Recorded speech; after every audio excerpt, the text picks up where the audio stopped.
네, 안녕하세요. TJB 신세대 엄마교실의 안선미입니다. 자, 임신을 하게 되면 정말 많은 것들 조심하고 신경 써야 되겠죠. 특히 요즘같이 이렇게 일교차가 많이 나는 환절기에는 우리 임산부의 건강 각별히 신경을 쓰셔야 할 겁니다. 그런데 어떻습니까, 여러분? 임산부의 구강 건강 신경 쓰고 계신가요? 아마 그렇지 못하실 거예요. 왜냐하면 임신을 하게 되면 치과에 가면 안 된다.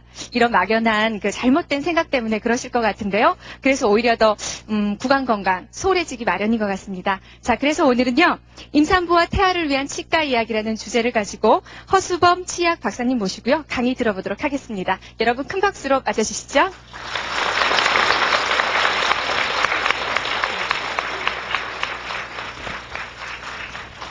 네, 안녕하세요, 원장님. 네, 안녕하십니까. 네, 아마 우리 임산부들 치과에 가는 거 좀 두려워하기도 하고 궁금한 것들도 굉장히 많을 것 같거든요. 그 중에서도 저는 좀 궁금한 게 사실 이 아말감이라는 소재로 치과에서 충치치료 많이 하잖아요. 근데 그게 뭐 수은이 들어있다 이래서 조금 꺼려하기도 하고, 그런데 이 아말감으로 충치치료를 했을 때 글쎄요, 우리 태아는 별 문제가 없는지, 임신을 해도 되는지 궁금하거든요. 원래 아말감이라고 하는 거는 순과 다른 금속물의 화합물이라고 생각을 하시면 됩니다. 그렇기 때문에 수은이 다른 금속과 결합을 했을 경우에, 화학 반응을 일으켰을 때 여러분들이 알고 있는 그 수은 고유의 그 독성은 사라지게 됩니다. 그래서 별 문제가 없다고 생각하셔도 무방합니다. 그렇군요. 이렇게 봐요. 우리가 아직도 잘 모르는 부분이 많거든요. 그래서 오늘 이 시간 준비되어 있습니다. 오늘 박사님의 또 좋은 강의 들어보면서 여러분의 궁금증 풀어보도록 하겠습니다. 강의 부탁드리겠습니다. 다시 한번 박수 부탁드릴게요.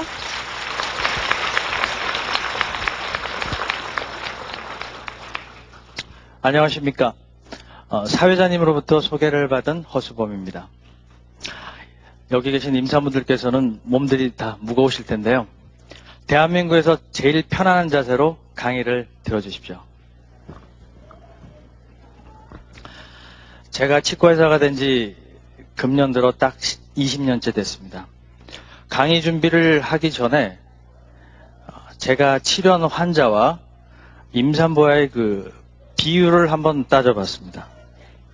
하루 평균 30명을 기준으로 했을 때 한 달이면은, 아니 1년이면은 10,000명, 20년째니까 거의 20만 명이죠. 좀 비교적 많은 편인데요. 반면에 임산부는 한 달에 한두 명, 1년에 한 20명 정도 되겠죠. 그러면 20년 동안에 한 400명 정도 불과했다는 얘기입니다. 그렇다면 제가 치료한 환자분 500명당 1명꼴로 임산부를 치료했다는 계산이 나오는데요.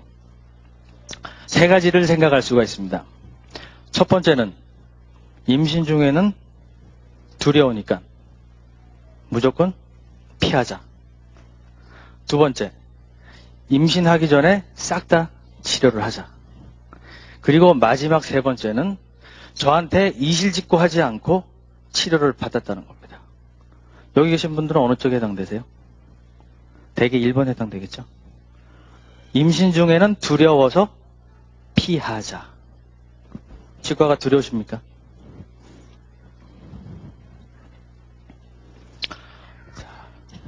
자, 오늘은 임산부와 태아를 위한 치과 이야기라는 주제를 가지고 임신 중에는 어떠한 치료를 할 수가 있으며, 그리고 어떻게 해야만 임산부와 태아를 보호하고 별 탈 없이 치료를 받을 수 있을까? 그리고 임신 중에는 어떻게 치아를 관리해야 되는가? 이런 등등의 많은 궁금증을 하나씩 풀어가도록 하겠습니다. 자, 보통 사진을 보시면 아시겠지만 치과에서는 저런 치료가 이루어지고 있죠.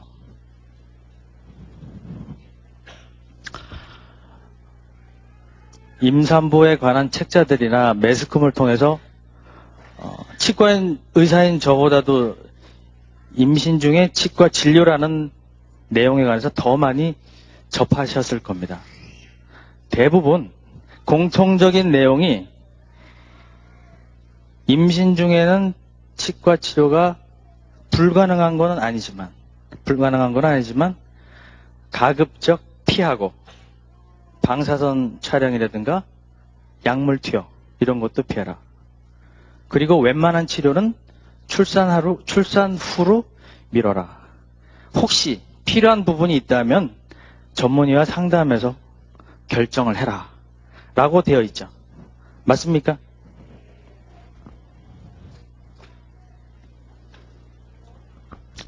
그냥 막연하게 피하고 삼가하라 라고 해서 그것을 꼭 고집할 것은 아니라고 생각이 듭니다.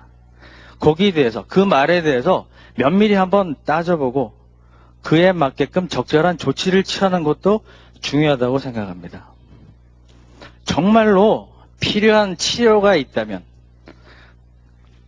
근데 아기 건강을 위해서 그거를 외면한다면 임산부와 태아한테도 불이익을 가져다 줄 수가 있습니다. 태아한테 무슨 불이익을 가져다 주느냐, 치료를 안 함으로 인해서. 당연히 치료를 안 해서, 이가 아픈데 치료를 안 해서 못 씹으니까, 못 씹다 보면은 영양 공급이 제대로 안 되겠죠. 그러면 태아한테 영양이 가기 마련이겠죠. 자, 한 사례를 제가 들겠습니다. 제가 수년 전에 겪은 환자분입니다. 나이 35세 임산부셨는데요. 이때 임신 6개월, 6주째였습니다. 6주째 목욕을 하다가 그 바닥에 미끄러져서 타일에 부딪혔어요. 치아가 저렇게 덜렁덜렁한 상태로 저희 병원으로 내원했겠죠. 대개 저런 경우에는 통상 치아를 고정시키고 며칠 있다가 신경치료를 하고 계속적인 관찰을 필요하는 게 통례입니다. 근데 저 환자분께서는 임신 기간 중에는 엑스레이는 피할 것이며, 그 다음에 어떠한 치료 중에 뭐 신경치료라든가 그런 좀 어렵고 난해한 치료는 절대적으로 또 피할 것이며, 마취주사도 맞지 말 것이며, 더더군다나 약은 절대로 안 된다는 어떤 굳은 신념을 가진 환자분이셨습니다. 제가 얼마 동안 계속 집요하게 설득을 했습니다. 설득을 했는데도 막무가내했습니다. 저 도저히 안 된다 싶어서 그냥 치아가 덜렁덜렁하니까 원래 자리로 고정시킨 상태에서 그냥 귀가시켰습니다. 나가실 때 그분이 하시는 말씀이 아파도 그냥 참아야죠. 출산 후에 다시 오겠습니다. 라고 가셨어요. 과연 이 임산부께서 잘했다고 볼 수 있을까요? 여러분들 같으면 어떻게 하시겠어요? 치료 받으시겠습니까? 아기가 뱃속에 있는데도요. 견해 차이는 있겠지만 이제 저 임산부께서는 분명히 통증도 심했을 테고, 통증도 심하니까 양치질도 어려웠을 테고, 그러다 보니 잇몸 염증이 당연히 생겼겠죠. 그러다 보니 당연히 제대로 못 먹으니까, 아파서 못 먹으니까 아기한테 악영향을 미칠 수밖에 없었다는 생각이 듭니다. 통상 우리가 외상에 의해서 치아가 부러지거나 빠져나가게 되면은 신경이 손상을 받습니다. 그리고 치아를 지지하고 있는 악골조차도 손상을 받고 내부에서 출혈이 있게 됩니다. 통증도 심하고 염증 상태로 진행되기 때문에 치아 내부에 있는 신경을 제거하는 등의 어떤 신경치료 술식이 필히 이루어져야 됩니다. 신경치료라고 하는 것은 치아를 살리기 위한, 빼지 않고 살리기 위한 하나의 술식입니다.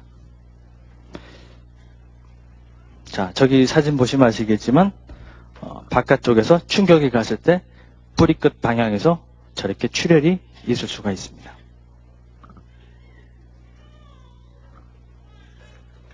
자, 보이시죠? 이 부분에 악골부분에 출혈이 있게 됩니다.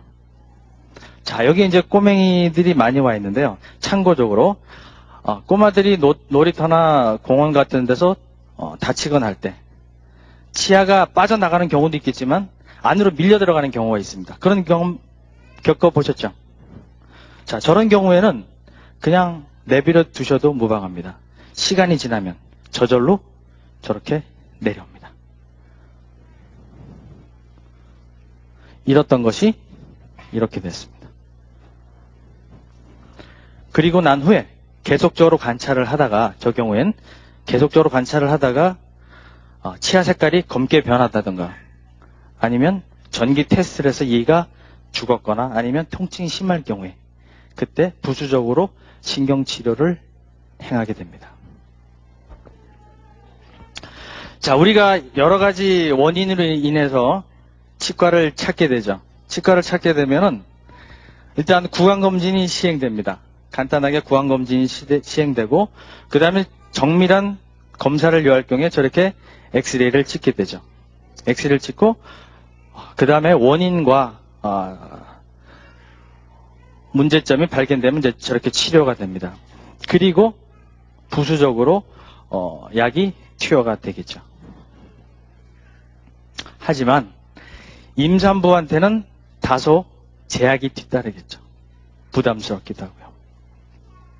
방사선 조사, 그 다음 약물 투여, 치료 중에 받는 그 스트레스. 임신 기간 중에는 그 임산부들이 받는 스트레스가 정상인의 몇 배나 가중이 된다고 합니다. 치과 치료 시 임산부나 태아에 영향을 미칠 수 있는 요소에 대해서 말씀드리기 전에 반드시 좀 짚고 넘어가야 될 부분이 있죠. 임신 중에는 생리적인 변화가 아주 극심하게 이루어집니다. 그 중에서도 내분비계의 변화가 좀 많이 이루어지죠. 그래서 임신 3개월 전후로 유산율이 많다고 합니다. 그리고 신경성 변화. 임신 초기에는 입덧이라든가 피로, 그리고 약간의 저혈압이 있습니다. 중기 정도 접어 들어가면은 어느 정도 안정을 찾다가, 그 다음 말기에 되면은 다시 피로도가 증가합니다. 그 다음에 심혈관계 변화. 혈압이 약간 좀 떨어지죠. 저기 이제 검은 글씨로 나서 잘 보이지 않는데, 혈압이 떨어지고 혈액량이 증가됩니다. 아무래도 아기를 갖게 되니까 혈액량이 40에서 50% 증가됩니다. 그리고 심장 박출량이 또 증가됩니다. 20-30% 증가가 됩니다. 그리고 이 시기에는 또 호흡이 많이 가빠지죠. 이제 말기쯤 되면은 호흡이 가빠지고 들어누웠을 때 좀 더 심해집니다. 그런데 임신 말기 임산부 중에 10% 해당되는 경우가 영어로 얘기했을 때 수파인 하이퍼텐시브 신드롬이라는 게 있습니다. 우리나라 말로 앙화성 저혈압 증후군이라는 게 있는데 좀 말이 좀 어렵죠. 근데 이거는 이제 급성 저혈압 상태입니다. 급성 저혈압인데 뱃속에 있는 태아가 엄마의 등뼈 앞을 지나가는 하대 정맥, 이거 정맥, 큰 정맥이 있는데 그 정맥을 압박을 합니다. 정맥을 압박함으로 인해서 압박을 하니까 아무래도 심장으로 들어가는 피가 줄어들게 되죠. 그렇게 되니까 혈압이 자연 떨어지고, 그 다음엔 심박출량이 점점점 감소됨으로 인해서 의식이 점점점 없어지게 됩니다. 치과 치료에서도 중에도 이런 문제가 생길 가능성이 있습니다.